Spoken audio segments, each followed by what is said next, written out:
Today is Wednesday, September 22nd. What to know about America's latest promise to the world to help fight climate change and why some Border Patrol agents are now under investigation. Also, what new data says about a possible Johnson & Johnson booster shot.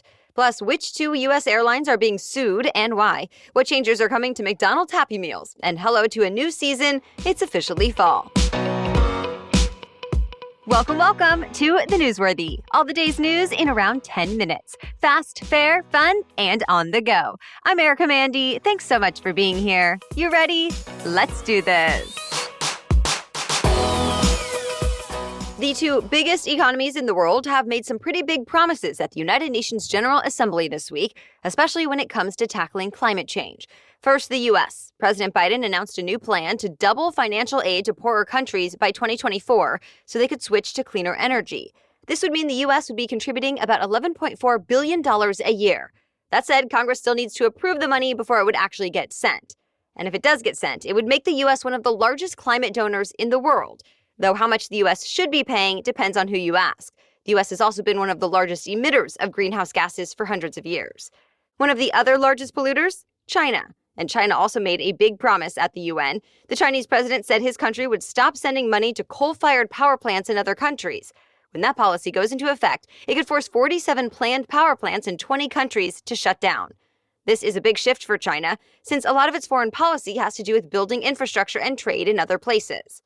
Still, analysts say China added just as much new coal power in its own country in the last year as it's potentially canceling abroad.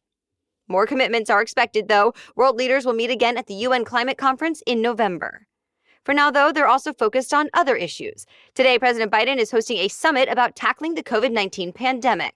The White House says the president will talk about making tests, oxygen, and other supplies more widely available.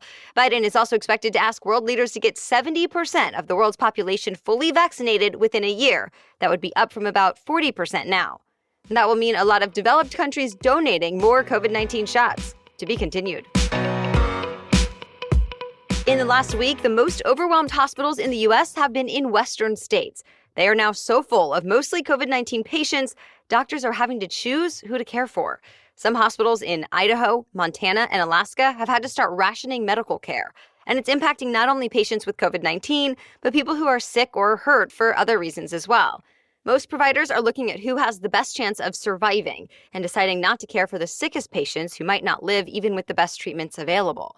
Some hospitals around the country are also having to cancel surgeries, forcing some patients to travel hundreds of miles away to get the care they need. COVID-19 treatments are also especially hard to find, and not just out west. Tennessee is the first state to limit a highly effective antibody treatment for COVID-19 patients. Officials told healthcare providers to give those treatments to unvaccinated patients first, since they're considered more high risk. We should point out, though, health officials say vaccines offer better protection than antibody drugs. Johnson & Johnson is the latest COVID-19 vaccine maker to push for booster shots. Remember, the Johnson & Johnson version is the only vaccine that comes in just one dose right now. But the company released new data this week that shows a second dose boosts protection quite a bit. In a large trial, when people got a second Johnson & Johnson shot about 2 months after the first, the vaccine became 94% effective at keeping them from getting sick in the United States. That's compared to about 74% with just a single shot. It also puts Johnson & Johnson's effectiveness right up there with Moderna and Pfizer. Johnson & Johnson says it shared the results of its latest study with the FDA. The FDA will still need to review and confirm the findings and decide whether to give the go-ahead for Americans to get those boosters. Well, some Border Patrol agents are now under investigation over some videos and photos that have been circulating this week. They show agents on horseback chasing down Haitian migrants at the U.S.-Mexico border. Some of the agents were swinging long horse reins toward the migrants and yelling at them about the state of their country. This all happened near that crowded makeshift camp in South Texas we've been telling you about this week. About 15,000 migrants, including families, are being kept under a bridge. The Department of Homeland Security is now investigating the agents who were involved. But in the meantime, there are still horse patrols working to secure the area, and thousands of migrants are still sleeping in dirt under the bridge. Authorities are sending a lot of the migrants back to Haiti on flights that are going out each day. But the AP now cites sources who say many are actually being released into the U.S. and being told to go to an immigration office soon. And then there are thousands more trying to get back into Mexico, thinking they'll be less likely to be deported there. Many have said they want to go anywhere but Haiti, since their homeland has been so badly damaged by severe earthquakes, and there's ongoing political turmoil there too. The Biden administration is getting a lot of criticism over all of this, from both sides of the aisle. For now, President Biden is just saying, quote, "We'll get it under control." Stay tuned.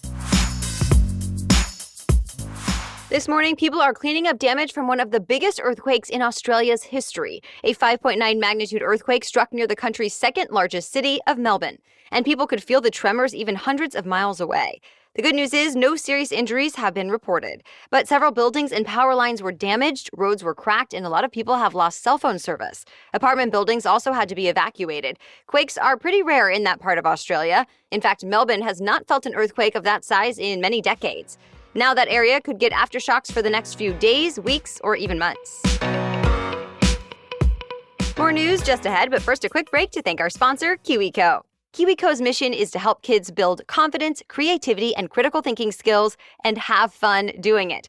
I love that each Kiwico box, which is delivered monthly, comes with all the supplies needed for that month's project. No extra runs to the store or wondering what your child should play with next. And it gives me, as a parent, peace of mind knowing the crates are made with high-quality materials and have been designed by the experts, exposing my child at all of his different ages and stages to a new STEAM concept. STEAM means science, technology, engineering, art, and math.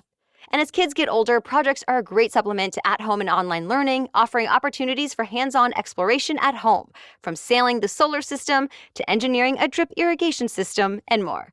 The crates allow kids to either play and learn independently with kid-friendly instructions, or you can complete projects with loved ones, so you get that extra quality time with family and friends. Kiwico is redefining learning, and there's something for every kid. Plus, you can get 50% off your first month plus free shipping on any crate line with the code Newsworthy. That's 50% off your first month at Kiwico, Kiwico.com, and then use the promo code Newsworthy.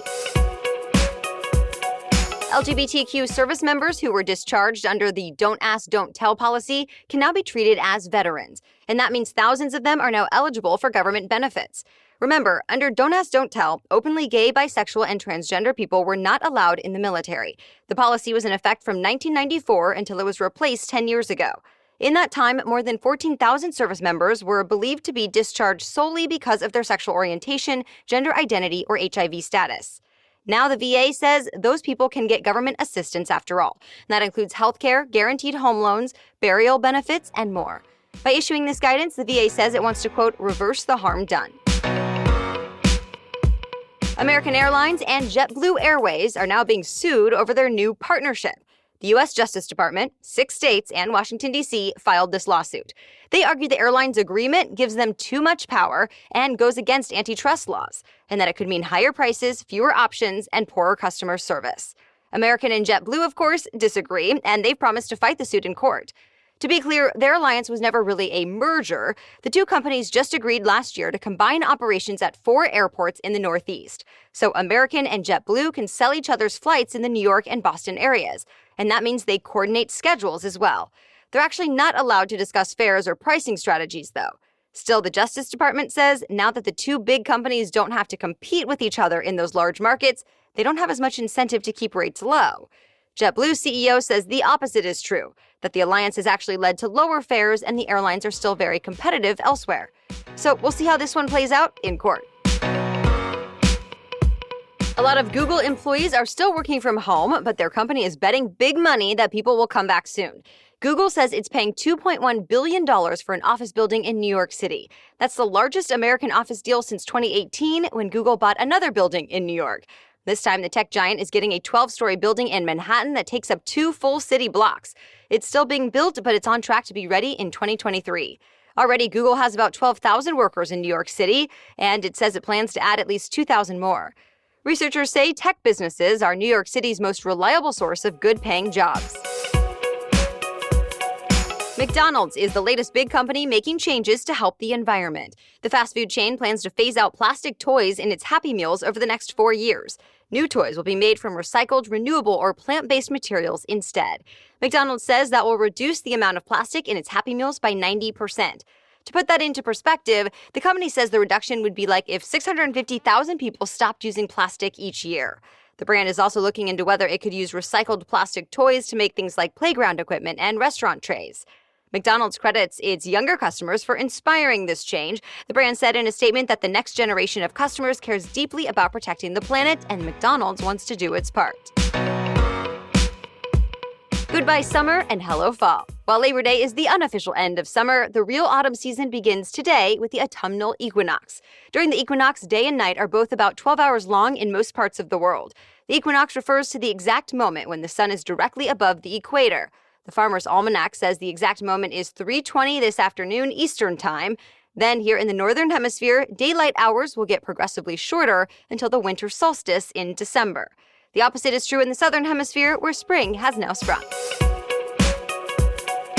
And that's it for the main news today, but now it's time for Work Wednesday, when we break down one interesting career or work-related news story every Wednesday. But first, a quick break for our sponsor, Rothy's. I know you're busy and often on the go, and nobody has time or patience for uncomfortable shoes. And that's where Rothy's comes in. Rothy's shoes are not only comfortable, their fan-favorite styles are also sustainably made with materials like plastic water bottles. How cool is that? I love buying from Rothy's knowing this company cares for the planet.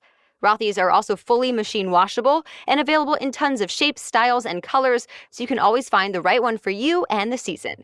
I have a variety of Rothy's, from cute fall flats to casual and comfy sneakers. Who What Wear says, quote, celebrities are far from immune from the draw of Rothy's wildly popular shoes. And Forbes calls Rothy's men's shoes a travel must-have. To help you welcome the fall season in style, Rothy's is also doing something special right now. Yes, they gave us the chance to share this super rare opportunity with our listeners for a limited time. Right now, you can get $20 off your first purchase at rothys.com/newsworthy. That's ROTHYS, rothys.com/newsworthy. Head to rothys.com/newsworthy to find your new favorites today. Now back to Work Wednesday. Schools and childcare providers are facing a severe worker shortage right now. Districts need more teachers, counselors, cafeteria workers, bus drivers, and after-school care providers, but they're struggling to fill all the open positions. Some workers have said they're hesitant about working with young children since they cannot be vaccinated against COVID-19 yet. But the main reason for the shortage appears to be financial. Because of the tight labor market, restaurants, retailers, and factories are offering higher wages and signing bonuses to entice new hires, and schools and childcare companies just can't match those rates. In the meantime, a lot of childcare programs are not able to accept as many children since they don't have enough people to care for them. And school districts are doing whatever they can to fill needs. For example, Missouri is relaxing requirements for substitute teachers. And in Massachusetts, the governor has called up the National Guard to drive school buses. All right, thank you so much for listening today. We'll catch you up on more news to know tomorrow. Until then, have a great day.